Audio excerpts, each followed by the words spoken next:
ఓమా ఇగో ఈ తల్లి అడిగింది నా 2500 ఏమైంది. నేను ఇప్పుడు మంచిగా వివరంగా చెప్పాను. 200 యూనిట్లు 800 రూపాయలు. మీకు సన్న బియ్యము 2500 రూపాయలు అంటే 3300 అయింది.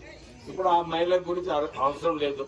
కానీ ఎవరైతే బస్సు ఇంకా గొడవ అయిందనుకో పోయి సీదా పోయి బస్సులో ఎక్కుతున్నారు. అవునా కదా? అది ఒక 500 సేవింగ్. మీకు ఆల్రెడీ 3000. ఓమా ఇగో ఈ తల్లి అడిగింది నా 2500 ఏమైంది. నేను ఇప్పుడు మంచిగా వివరంగా చెప్పాను. 200 యూనిట్లు 800 రూపాయలు. మీకు సన్న బియ్యము 2500 రూపాయలు అంటే 3300 అయింది. ఇప్పుడు ఆ మహిళ గురించి అవసరం లేదు. కానీ ఎవరైతే బస్సు ఇంకా గొడవ అయిందనుకో పోయి సీదా పోయి బస్సులో ఎక్కుతున్నారు. అవునా కదా? అది ఒక 500 సేవింగ్.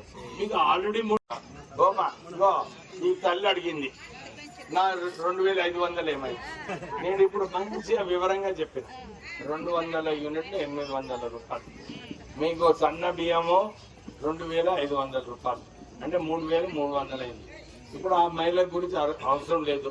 కానీ ఎవరైతే బస్సు ఇంకా గొడవ అయిందనుకో పోయి సీదా పోయి బస్సులో ఎక్కుతున్నారు. అవునా కదా? అది ఒక 500 సేవింగ్. మీకు ఆల్రెడీ 3000. ఓమా ఇగో ఈ తల్లి అడిగింది నా 2500 ఏమైంది. నేను ఇప్పుడు మంచిగా వివరంగా చెప్పాను. 200 యూనిట్లు 800 రూపాయలు. మీకు సన్న బియ్యము 2500 రూపాయలు అంటే 3300 అయింది. ఇప్పుడు ఆ మహిళ గురించి అవసరం లేదు. కానీ ఎవరైతే బస్సు ఇంకా గొడవ అయిందనుకో పోయి సీదా పోయి బస్సులో ఎక్కుతున్నారు. అవునా కదా? అది ఒక 500 సేవింగ్. మీకు ఆల్రెడీ 3000.